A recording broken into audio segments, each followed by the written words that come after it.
I told Dabo before the game, I thought the atmosphere was incredible. It reminded me of a playoff or a conference championship type atmosphere because it just felt that way. It was electric at the hotel, the drive-in. It was special. I mean, to me, you could say it was a lot like an SEC football game, but it wasn't like one last year because none of them were quite like that. Coach, what I'm hearing from you is it just sounds like UCLA was tougher tonight. I'm not saying that. I basically said that we'd tried every way known to man to lose it. Just for fun, let's try something different. Let's go ahead and do our job. Let's go ahead and make it look like Wednesday's practice because we've got nothing to lose. So it was good to go through adversity, and same defensively. Well, not really. That just pisses me off. Yeah. Obviously, you thought Blaise Aldridge could come in and help based on what you saw in his film at Rice. Did you expect him to make this kind of impact this quickly? You seen his hair? If you're going to wear hair like that, you better be a player. So, yeah, I kind of expected it. Do I have a quarterback controversy? I would never ask myself that because I coach the quarterbacks a bunch. They're not very controversial guys. They're both really nice guys. So. Mm-hmm. Welcome into the latest episode of that SEC podcast. I'm your host, Michael Bratton. I go by SEC Mike on Twitter. And we're coming to you as a late night one. Ole Miss just beat Louisville in Atlanta, 43-24 game. Literally just wrapped up. And how can you go anywhere other than the Ole Miss defense? Now, again, we can't take away too much from what we're seeing week one because we don't know how good any of these opponents are. But, it's not like this is Akron or Rice or Bishop Sycamore. I mean, this is a legitimate ACC team. I know Louisville's not that great, but Ole Miss defense really turned some heads, shut them out in the first half. I know Louisville ended up with 24 points, but much of it came in junk time. I mean, this thing was never in doubt. Matt Corral looks as sharp as he ever has. And, hey, let's credit these coaches. Without Lane Kiffin there, we wondered if that would be an issue. Clearly not. Interesting move there. He put the special teams coordinator in charge of the team and let DJ Durkin run the defense and left Jeff Lubby to run the offense there. So, I've not quite seen that done yet, but I guess no need to name an interim. They probably had all their game plans ready to go, considering this is a season opener. No need to change up everything, and hey, it worked. Ole Miss came out right out the gate, drove the length of the field, that tempo, too much for Louisville to handle. But again, the biggest takeaway for me, the defense. Chance Campbell, the transfer from Maryland, he looks like the real deal. This DeAndre Prince, never even heard of that guy. He was making plays all over the field. Big interception. It was early in the game, but it kind of sealed the deal for the Rebels. Matt Corral, 381 yards passing and a touchdown. He did a lot of damage with his legs as well. 55 yards and a touchdown. Snoop Connor, my God. Snoop about killed a man there in the second half. Louisville defender was not ready for Snoop to come bowling down. And, I thought even Jerrion Ely, 12 carries, 37 yards. He did have 3 catches, 51. They didn't even need him to really get going. He, a lot slower. I was hoping he would have kind of a breakout performance here on the national stage. Again, I think that time is coming for him, but that was just maybe one thing. I don't want to say disappointing because they didn't really even need him, but that's kind of something I was hoping to see. And Drummond has stepped up. Man, my God, 9 catches, 177 yards, and a touchdown. He had one of the most incredible catches of the season there on the near the boundary there right before halftime. So Ole Miss rolling, SEC now 12-2 the opening weekend of the season. And again, the main takeaway, I know it's early. We're not trying to get too excited here over just one game of action, but the Rebels, if they got a defense like it looks like they do now, all of a sudden, that's all you hear about the Rebels. They got a great offense. Matt Corral's great, but maybe that butt's gone away. I'm not saying they're They don't got Georgia's defense. They don't even have Alabama's defense, but that's not what they need. They just need a capable unit that can force turnovers. And it wasn't just the turnovers. I mean, they held Louisville to 155 rushing yards. I mean, that's not great, but again, most of that came in the second half. 6 of 15, though, they limited them on third down. That was the takeaway of the day for me there. 2 turnovers forced, 13 points, 2 sacks, 4 tackles for loss. They were just flying all over the field there in the first half, and they did look, well, I don't want to go too far. I was going to say they did look as good as Georgia in the first half, but I think Louisville, obviously, a long, long way from Clemson, but they made Louisville look terrible in the first half, and it results in the first big win of the season for Ole Miss, probably the first of many. So, that's my immediate thoughts on it. But we have got a loaded show, so let's jump to that. So Monday night wrapped up the first week of action here in the SEC. I know the scheduling is so weird this opening week, but glad to finally have that in the books. And now we've got previews here for the upcoming week. So before we get around the league, of course, we wanted to start with the Ole Miss game, but we do have some fun stuff to talk about here for anybody that missed it. And before we get to that, of course, we got to mention our sponsors, prizepicks.com. Head on over to Prize Picks, daily fantasy sports for all the major sports. And what we're really excited about is the college football aspect of it. I know I went 0 for 2 my first week Prize Picks, so looks like I'm just as bad picking daily fantasy players as I am the game. So fade me, fade Shade. Will probably make you some money over there at prizepicks.com using that promo code SEC to get up to a $100 initial deposit match for all new users. So got to check that out. We still got the HelloFresh going on, hellofresh.com/SEC Mike 14. Get yourself up to 14 free meals, courtesy of our friends over at HelloFresh. But like I said, let's get right into it. And we've got a terrific guest lined up. We're going to get to that in just a moment with Jordy Culotta down there. Been catching his show ever since the debacle there at the Rose Bowl. It's been red hot, and some of that he brought over to this interview, so I'm really excited about that. But before we get to that, Trevor Lawrence. We all know the stories. Tennessee fans wishing they got him. He almost, I don't know how close he really was to going to Georgia. Of course, Georgia landed Justin Fields, but before they got into the Fields race, they were red hot after Trevor Lawrence. And now that Georgia whooped Clemson in the opener, somebody had to pay up on a bet. You look good in red and black, man. I like it. All right, so how great was that? Trevor Lawrence decked in Georgia red there. I just thought that was great. I knew our Athens audience would love that. And, this will lead right into our interview here with Jordy Culotta, but we had to play this video from UCLA.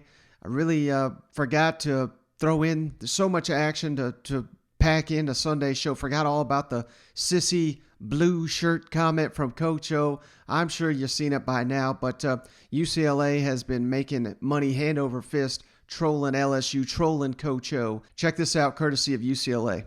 Hey, bring your ass on. Bring your ass on in your little sissy blue shirt.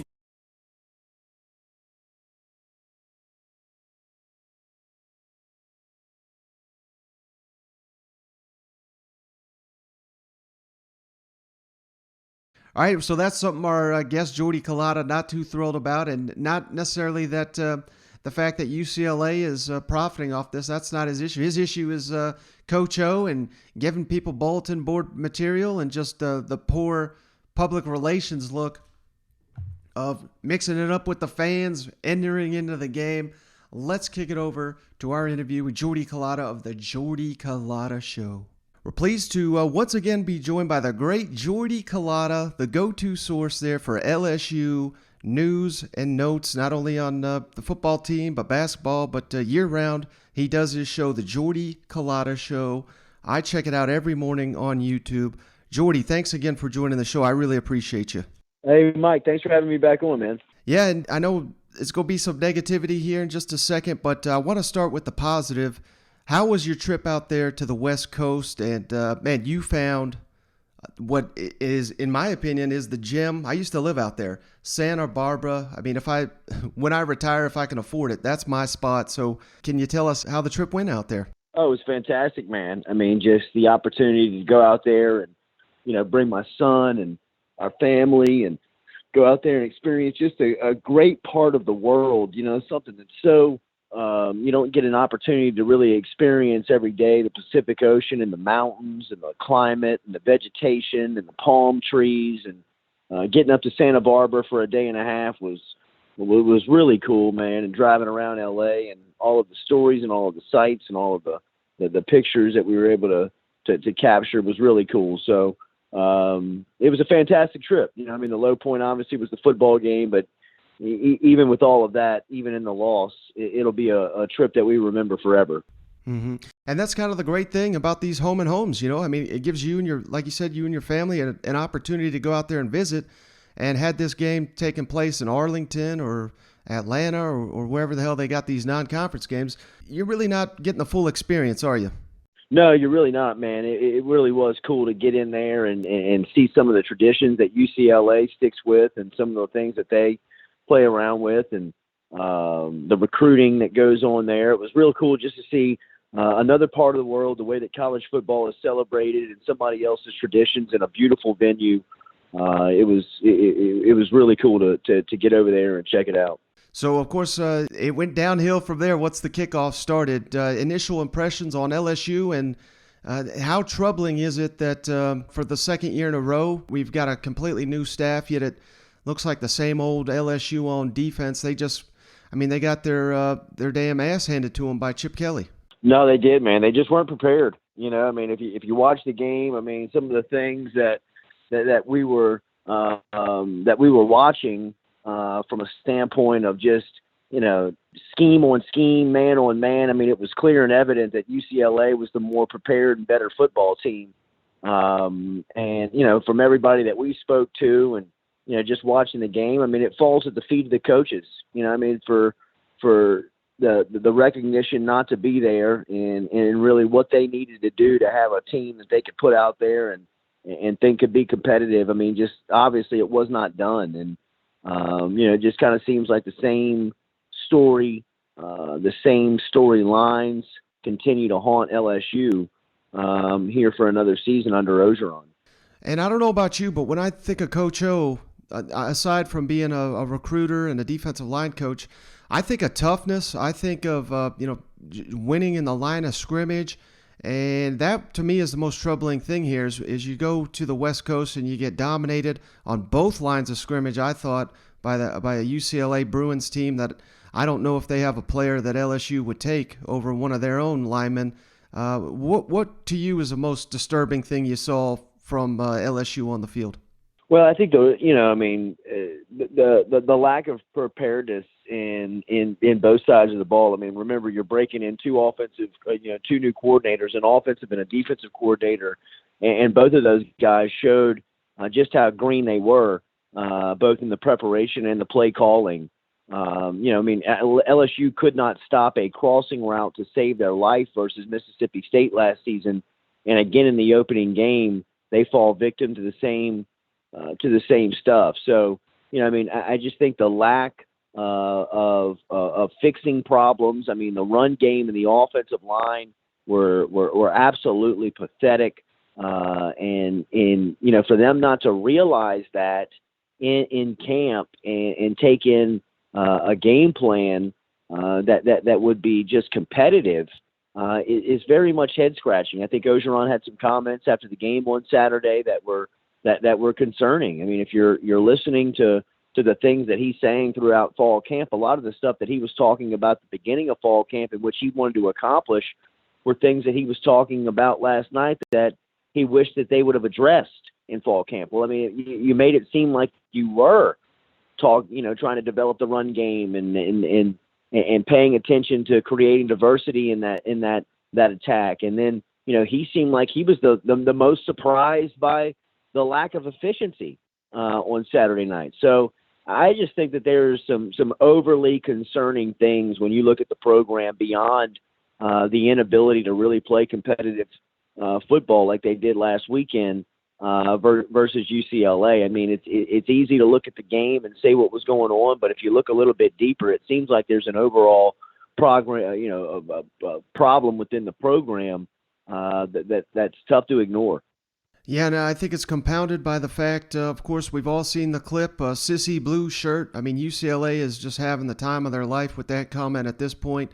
Given the fact that this is going on 2 years now where the football team is losing to teams they shouldn't lose, how much does this hurt Coach O's standing in Baton Rouge with the people that really matter? Well, I think they've been paying attention to it for some time now, and this last weekend was another catastrophic representation of public relations from Ed Orgeron in leading the program. I mean, look, and nobody is out there telling Ed Orgeron how to live his life personally, but there's a built-in expectation of public relations when you accept the LSU head job or any public job that carries the type of notoriety and promotion that you're going to receive in that seat, that there is a PR standard that has to be upheld 365 days a year. And some of the personal things that you're going to have to sacrifice for that are just going to happen for you to exist. And, I mean, over the last year, there's been a ton of pictures come out. I say a ton. There's been, a series of pictures that have come out with him and co-eds. Some have come out from the bedroom. Some have come out from poolside. Some have come from walking down the beach. Some have come out from walking down the street. And he had another one pop up on Friday in downtown Los Angeles, 24 hours before his team's supposed to play. And look, it could have been a 2-minute stroll. It could have been a 30-second, crossing pass with his partner that was there with him in Los Angeles to watch the game with him.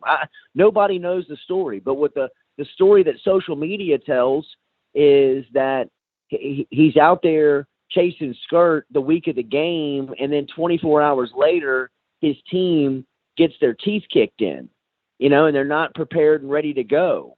And then throw on top of that, while he's walking into the game, cameras catch him going back and forth with a fan in which he, says to meet him on the field and he'll kick his ass. It's just like, come on, man. Have a little bit of awareness and understanding of the position you're in and what goes along with that. And credit UCLA, because, they have taken the sissy blue comment and have turned it into a moneymaker. They're making T-shirts. Their social media right now is the header. They have made hype videos around.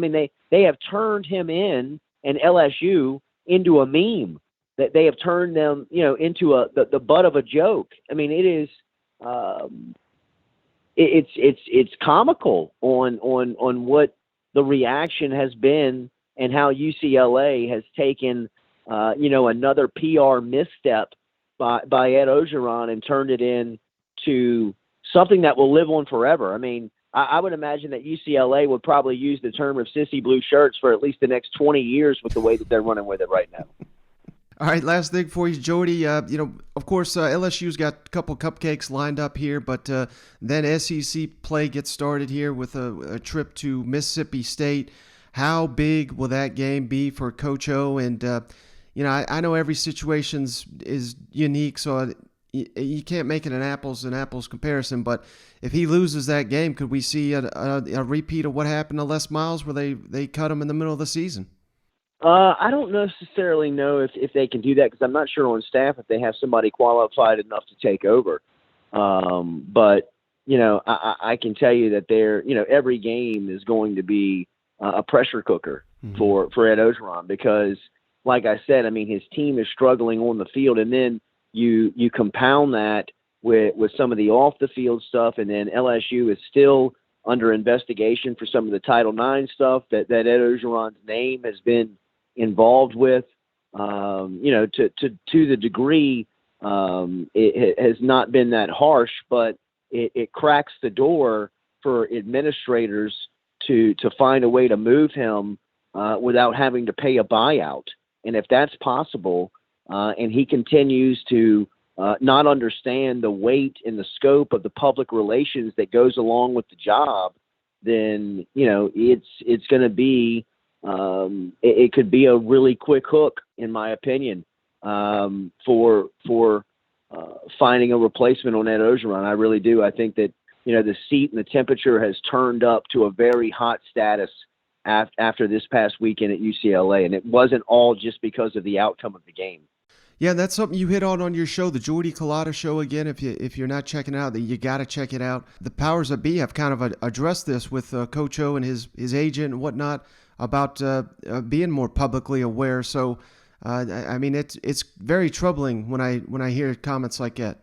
Yeah, I mean, I would say the same thing. I mean, if people are approaching you and asking you to change the way that you are doing things within your job to make sure that you can sustain and hang on, you would probably react, with a way that it would serve you better to stay there in the long term, and that just hasn't been the case. I mean, there's been conversations, there's been discussions with both Orgeron and his representatives on how to handle the public relations of the job, and continuously it's disrespected. And I think all you got to do is look over the past 72 hours to see that from LSU standpoint. All right, he's Jordy Culotta. Really appreciate him giving us the time on this such a busy day, and thanks again, man. You are truly the go-to source there for LSU sports, so I appreciate you hopping on the line. Thank you, man. All right, so I really appreciate Jordy hopping on the line. I mean, there's no one better in Baton Rouge covering LSU. He's got his own show. He does the radio, does the YouTube, just like this show, except his is the production value is significantly higher. So head on over to the Jordy Culotta show on YouTube, and wherever you get your podcasts, you can find his show. But if you're an LSU fan, I don't know what you're doing if you're not watching that already. And if you hate LSU, trust me, these last couple episodes, you'll love them probably even more than the LSU fans, because Jordy is going all in on Coach O and the disaster that this opener has been. So really appreciate him carving out that time to hop on the show. But hey, we've got a couple things to get to here, so let's kick it around the league. Now let's go around the league. What is 12 personnel? I got to get up 2 tight ends and 2 wide receivers, or 1? I'm just kidding. I know what 12 personnel is. So, worry about playing Alabama. I can't figure out whether or not the Big Ten and Pac-12 are going to yo-yo around and play football with us or not. I mean, they're playing great. Love it. Love the game. Awesome game. It's unbelievable for our country. It's great for our universities. It's great for our towns when we play. It's great for our young men. I personally think it's the greatest game in the world. So if they elect to play, great. If they don't, that's on them. I got enough crap to worry about with preparing for Alabama and figuring stuff out at Mizzou. So the team is in great spirits. I know there was a lot of doom and gloom. I saw and heard a lot about how the hopes of our season hinged on the results of an MRI, and frankly, that's bullcrap. We've got a hell of a football team, and whether one guy's in or out, we got 117 other guys that are ready to step up no matter who's out. We got Kevin. All right, I'm not a big opening statement guy, and plus you guys are going to ask whatever you want to know anyway, so let's just go ahead and get started. Is there any questions? Young man from Destrehan, Louisiana. Hold on a second. Hey, guys! Hey! I'm having a press conference, okay? Thank you.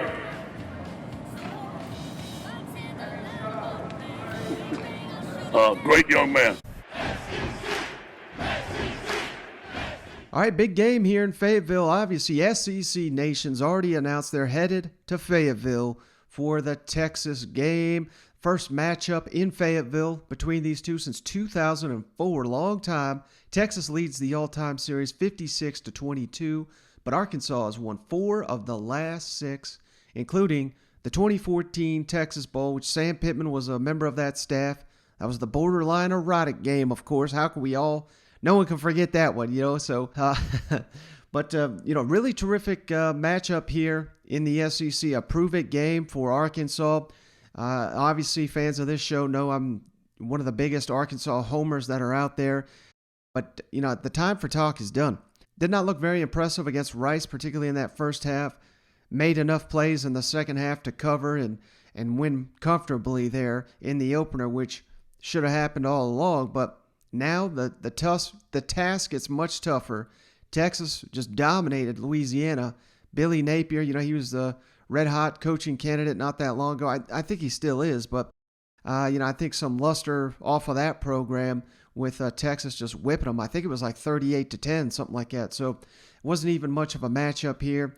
Sam Pittman and company, if they play like they did in the second half against Rice, they can beat Texas. If they play like they did it in the first half against Rice, they may get stomped here by Texas. I'm just being honest with you here. We've got Steve Sarkisian dialing up some stuff. We'll kick it over to Sam Pittman here in a moment. And we even got comments from Steve Sarkisian himself. But just so much on the line. I don't know what can be said about this game that's not already out there, but it is interesting the fact that Arkansas has seen Steve Sarkisian's offense the last couple of years there at Alabama. He clearly doesn't have the talent there in Austin right now that he had in Tuscaloosa to work with, although they do have a hell of a running back in Bijan Robinson, I believe is his name. Whenever his time to come for the NFL, he'll probably be the top running back taken. They're saying he's that good. He basically is the offense. They started a first-time starter last week. I believe the guy's name is Hudson Card. So, this is an opportunity for Arkansas fans. They've already announced this thing's a sellout. The crowd's going to be insane. This is a really good opportunity for Arkansas, who's an underdog in this game, a 6-point underdog against Texas, can really rattle this young quarterback. So that's something that we'll have to pay close attention to Saturday night, ESPN, nationally televised when it's Arkansas and Texas. I know Kentucky, Missouri, there's more on the line in terms of SEC standings, but this game right here, Arkansas, Texas, this is the one I've got circled on my calendar for week 2. So let's kick it over to Sam Pittman. Talks about Steve Sarkisian's play calling on KJ Jefferson. I thought these were some outstanding comments here. It's funny, these coaches that say, they don't hear the criticisms, they don't hear what people are saying, and then you got a coach that, is very transparent here in Sam Pittman. He acknowledges, we hear what you're saying. We've heard all the complaints about KJ Jefferson in the opener against Rice. I know he didn't look too great, but he had 3 touchdowns, and what was the margin of victory? 3 touchdowns. So certainly seems like KJ Jefferson, even when he's having an off game, still getting it done for the Razorbacks. Sam Pittman still got his quarterbacks back. And lastly, they talk about really studying that Alabama offense from last season. Said they'd be fools not to. So this summer you were very complimentary of Steve Sarkisian's play calling in the playoffs, understandably. What did you see from game 1 in terms of usage of personnel and what they're doing in that regard, his play calling and the scheming they're doing? He got Louisiana on a unbalanced 12 set, flipped them back over to the field. They didn't make an adjustment on defense, and then 5 Robinson, he was wide open. They tossed the ball to him, and he made easy catch for a touchdown. So he's still doing those type of things. Very, very, very strong schematic guy. Uses his talent, and he has talent. He's got a lot of talent, skill position, and I think his running back is really, really special. He also returns punts, had one called back Saturday, also returns kickoffs. But he has more than just Robinson, but Robinson's special. With Malik, I know you guys wanted to get him in the game. Just the way the game flowed and everything just made it difficult to do that, I guess. Yeah, I think when the game, your intentions are always your intentions before the game starts, and then when the game starts like it did for us, especially offensively, you're trying to fix your starter and you're trying to fix your starters, I want to say this, I think KJ probably took a lot of heat this week, and everybody got their opinion, but the one that really matters is mine, and he's our quarterback, and he's going to be a heck of a quarterback for us, and you can't erase what's happened. You can't erase it. We didn't have a good first half, but you also probably need to talk about that the kid played well in the second half too, and he corrected it. And so Malik, I wouldn't have one bit of problem playing Malik, to answer your question. I think he would give us something different a little bit because of his speed, but he also can throw the ball. We just got caught up in a bad first half, and we were just trying to fix it the entire first half, and obviously after halftime.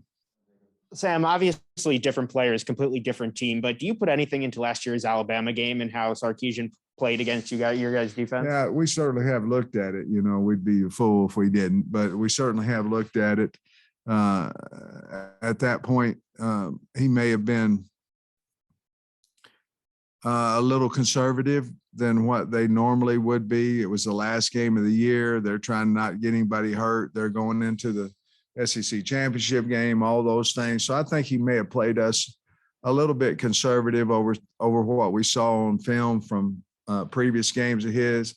I think the man is as good an offensive coordinator as there is in the country. I've thought that for a long, long time. And again, I've never met him, but I said it before, I think the national championship game he called, and then you go back and look at the way he called the game on Saturday. He's a phenomenal offensive mind, and we have used that Alabama from last year. We went back and watched certainly all the games from last year as well. So I've already said, I think this is the game on the calendar for Arkansas. The schedule is incredible this year. We all know that, blah, blah, blah. But I love the fact when that gets thrown around, it's like, well, we just completely dismissive of Arkansas, which is asinine in my opinion. But the rest of the way does not get much easier, and this is a winnable game against a team that may out-talent you on paper, but it's in a hostile environment. They're still getting acclimated to their new coach, the new systems on both sides of the ball. This is a real opportunity. If Arkansas is going to have the type of season that I think they're going to have, win 7, possibly 8 games, that's not going to happen if they don't win on Saturday night and get this momentum rolling. So a lot on the line for the Razorbacks. Cannot wait for this matchup. And while we're at it here, let's kick it all down to Austin, where Steve Sarkisian also met with the media here on Monday, coming off Texas's season opening win there against Billy Napier's Louisiana program, as noted. And Steve Sarkisian was asked about matching wits with Barry Odom and that defense. He's got some high praise for Jalen Catalon and the Arkansas linebacking core. And he was asked about the Arkansas rivalry, too. So I thought Razorback fans would appreciate this one. Can you talk about Arkansas's defense, that 3-high safety look? Obviously, you faced it last year, but what stands out about it? Well, I mean, they do a really good job of the strength of their defense is right down the middle. They've got 2 really good linebackers in Bumper Pool and Grant Morgan. Smart, heady players, very physical, tough. And then the guy who I think makes it all go is Catalon in the middle. He's back there kind of playing center field. Very aggressive player, excellent tackler, really good instincts. And it allows, the way those 3 guys play, it allows the other guys to, really penetrate up front with their defensive line, mix their coverages in the back end. But in the end of the day, those 3 guys really make it go, and they're very good football players. Yeah, Steve, I was curious about your knowledge of the rivalry. I don't know if you've ever seen a tape of the big shootout game, and do you kind of approach rivalry games different when you were at Washington, USC, and like a special animal, and how do you prepare for it? Probably twofold. One, I am very aware of the rivalry. I say this a lot. I love the pomp and pageantry and the history and the tradition of college football. I think that's what makes our game so unique and so special. So I appreciate it, and I like that aspect of it. And I'm the first guy, if we have some downtime, that turns on these kind of rivalry games. I like to watch them and the pregame and all that kind of stuff. For us, from a preparation standpoint, we really don't. We believe in our routine. I think we're definitely a routine-based operation, regardless of the opponent, and that hopefully puts us in a space where we're not picking and choosing when we have to get up for a game. We should go into the game with a very similar mentality week in and week out, very focused on the task at hand, very detail-oriented, and one that plays our brand, our style of football. So I appreciate the rivalry, and I love that it all entails. But on the flip side of that, from our preparation standpoint, we just go right in. Everybody's, quite frankly, every opponent's a faceless opponent. We look at the tape for the schemes and the players and the knowledge. But at that point, our preparation, it's about us. All right, so interesting comments there from Sarkisian. It's not that he's taking this game lightly, but certainly doesn't seem like, it's business as usual for the Longhorns. I don't think it's going to be that way for the Razorbacks. I don't see how it could be after getting peppered with questions all off season about this matchup. So we'll see which strategy pays off. I mean, the one where it's, just ho-hum, it's another game, or basically your Super Bowl. I think this is Arkansas Super Bowl, and it is for a lot of fans. So cannot wait. And I think just hearing that, I think it's got to favor Arkansas. I mean, they've already came out and kind of been tight in the opener. As long as we can avoid that, correct the issues, and they did it in the second half. They come out like they did in the second half. I like the Razorbacks here. Staying in the state of Texas, let's jump it on down to College Station, where Jimbo and the Aggies, they've got an interesting matchup here too. I think the line for the Colorado game, which is in Denver, is at 16, and that surprised me initially. But Colorado, I think, not that they're going to be able to match Texas A&M for all their power, but pretty solid team. I mean, they went 4-2 last year, shortened season, I know, but started out 4-0. Their coach, I believe, was named Pac-12 Coach of the Year. They just won last week. Yeah, it was against Northern Colorado, but hell, almost everybody plays a cupcake week one, so I'm not downgrading them for that, but they took care of business 35-7 against Northern Colorado. So this is probably a Colorado team that's coming in with a ton of confidence.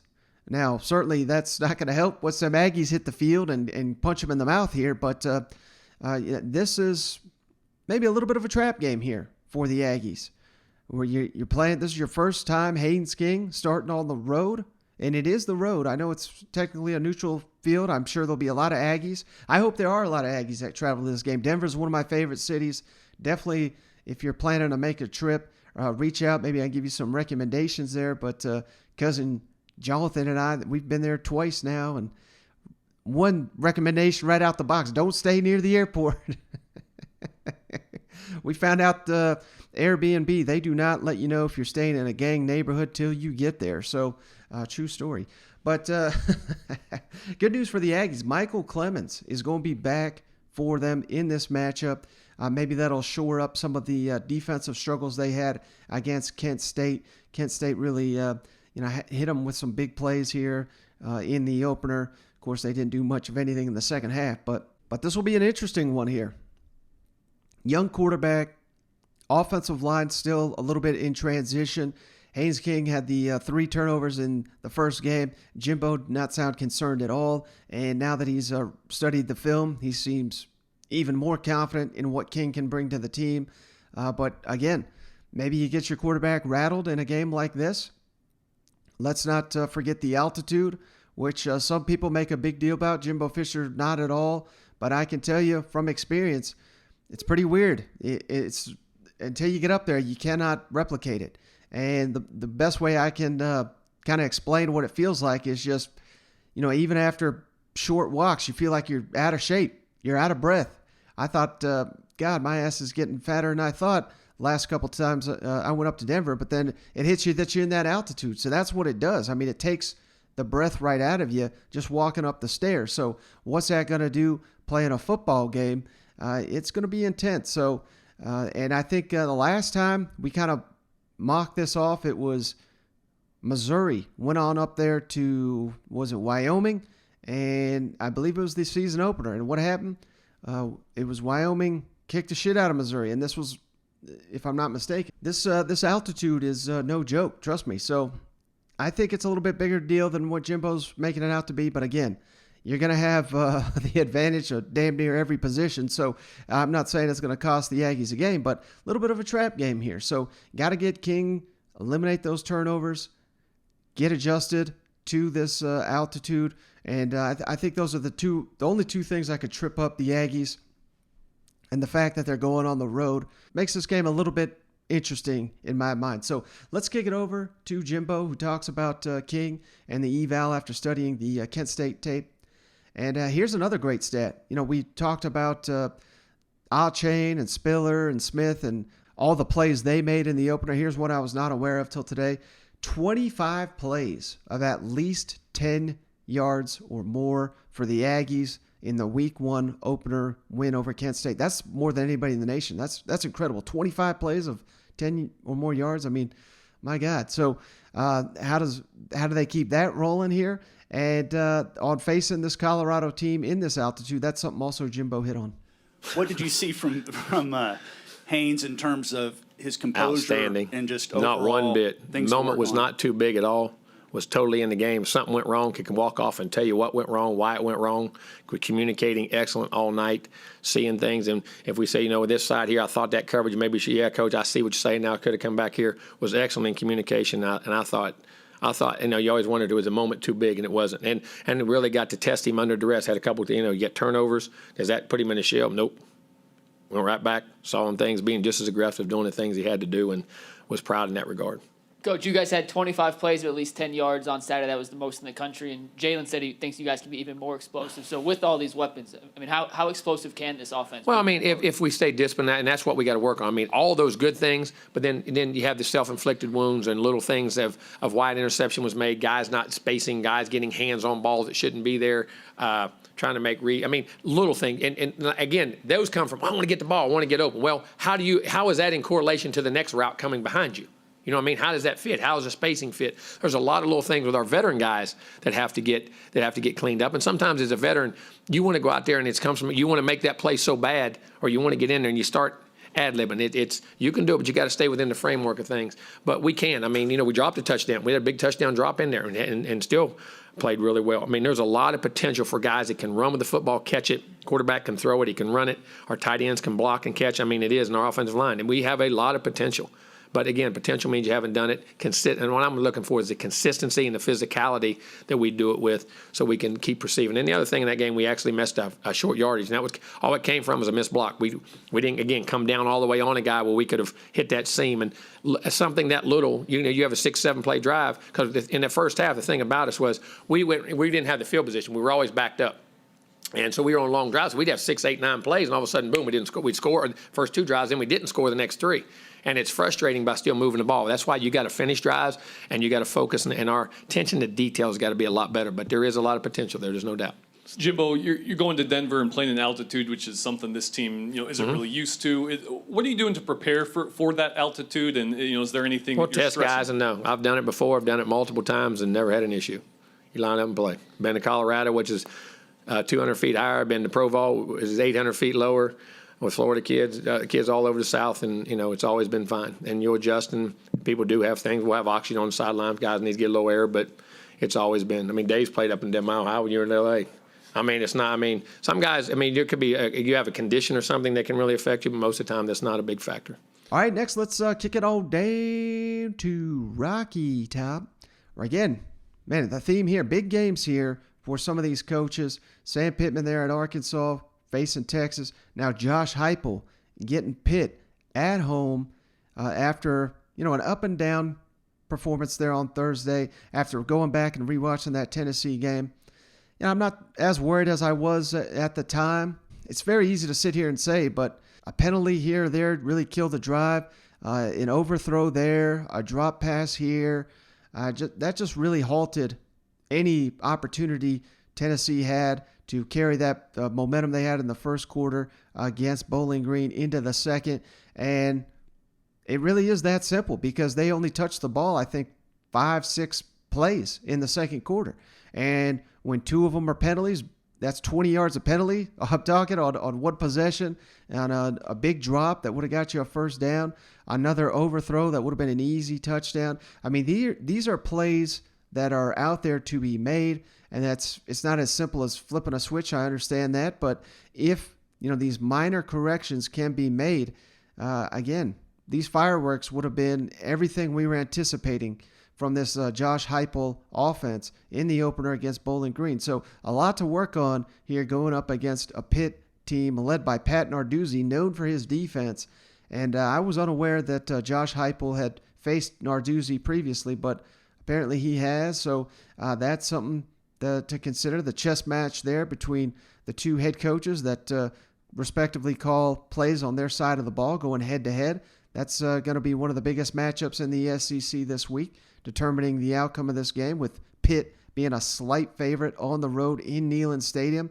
You got to think that Rocky Top, this is going to be, the crowd. I thought it was pretty solid for Bowling Green, considering it was a Thursday night opener, but you got to anticipate it's going to be a lot more fans on Saturday with all that's on the line for Josh Heupel and company this week 2. So, good news. It sounds like Cade Mays is going to be all right, the center.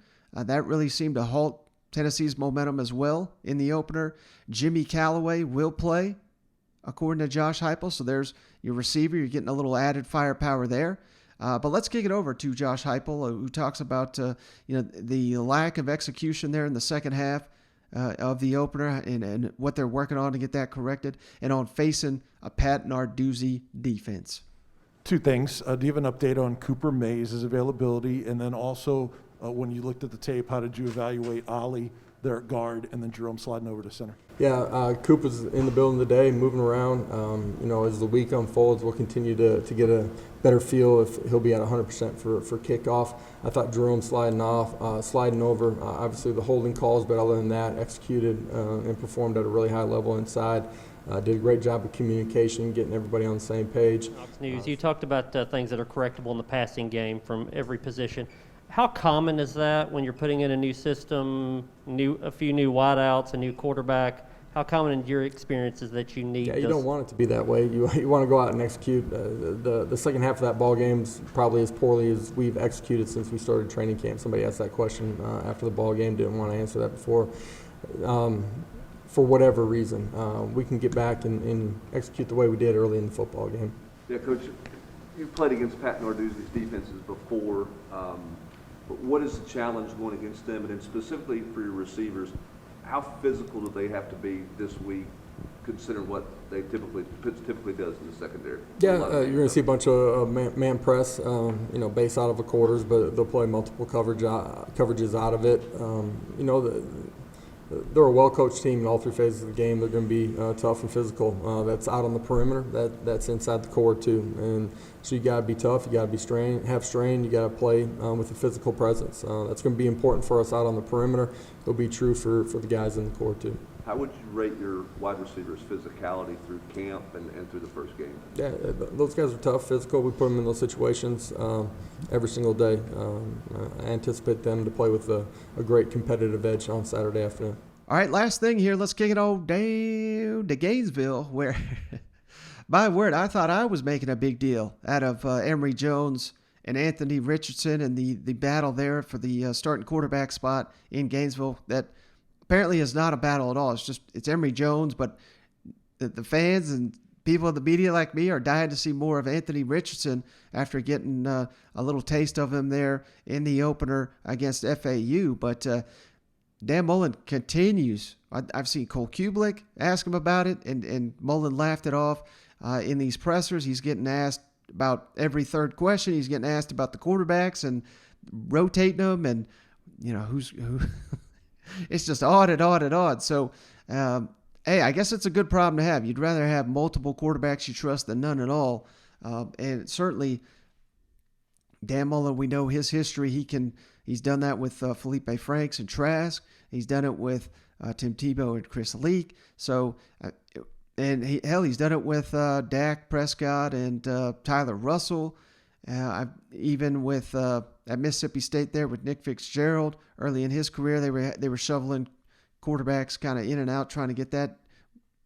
Damian Williams, I think, was the guy's name, who lost the South Alabama game. But so Dan Mullen certainly has got experience working these guys in and out of the lineup here, and knowing how to, the right buttons to hit, so to speak, for his quarterback rotation.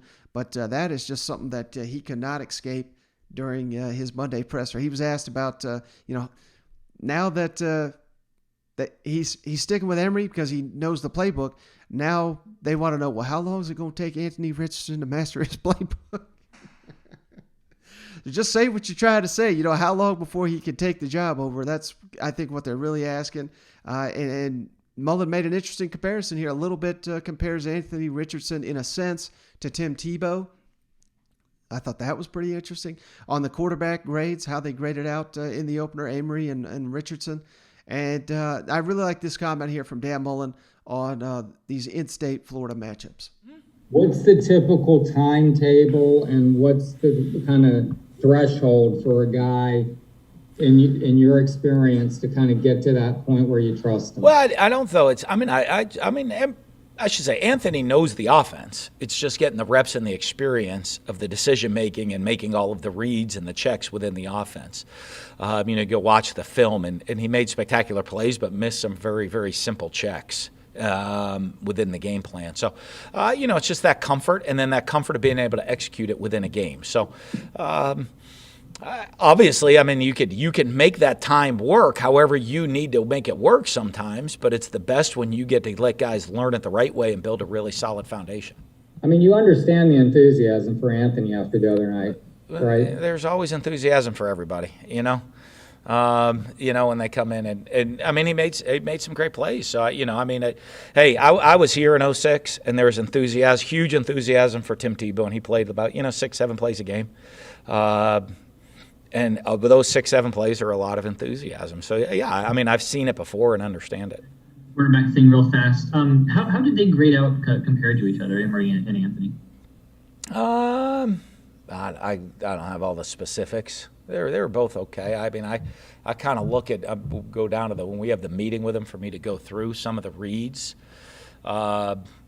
If you go like how we do our grades, Anthony probably graded a little higher because he had explosive plays, so you get extra points for having the big explosive plays.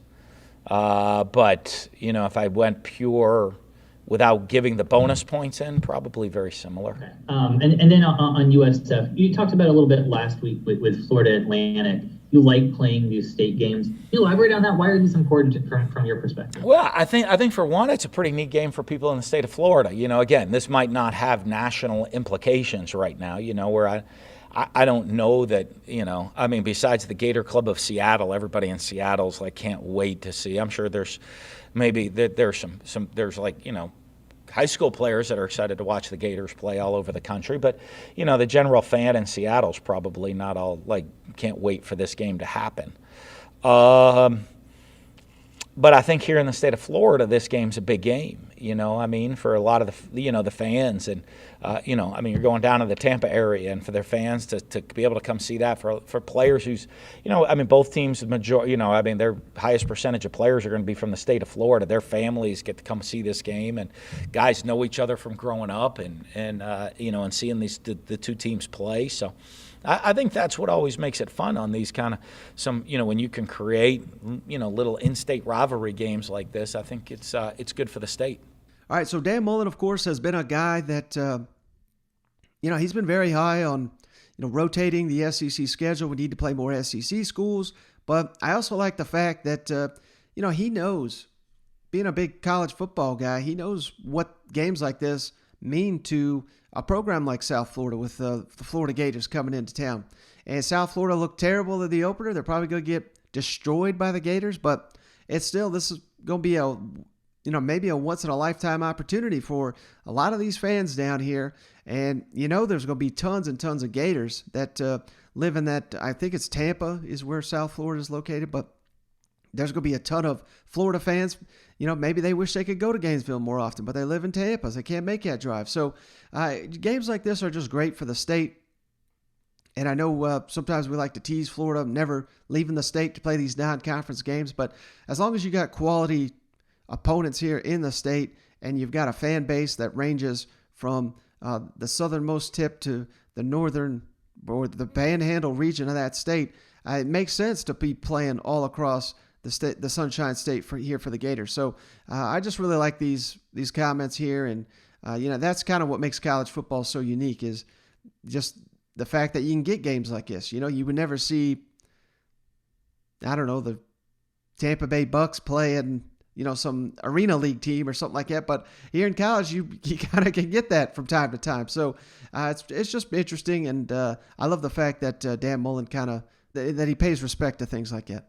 All right, guys, so that's all I got on this episode. We've got a bunch of guests lined up for this week. Really going to do some deep dives here on big matchups here. Kentucky and Missouri, I've already lined up guests for those. I think I'm going to reach out to guests for Arkansas and Texas because I want to preview those games as well, go a little bit deeper dive. So many big-time matchups here this weekend in the SEC. But as always, if you made it this far, don't forget, leave us that 5-star written review on the Apple Podcast app. That really helps the show grow. And for each and every one of you that does that, we send you a beer koozie free of charge. So send those on over to that secpodcast@gmail.com or hit us up on Twitter. That's another great way to get our attention here. But send us over your reviews, and we're happy to send you out a beer koozie. We got all 14 SEC teams represented. So you just let us know what team you support, and we'll send you that beer koozie your way. But that's going to do it. Catch you on the next one.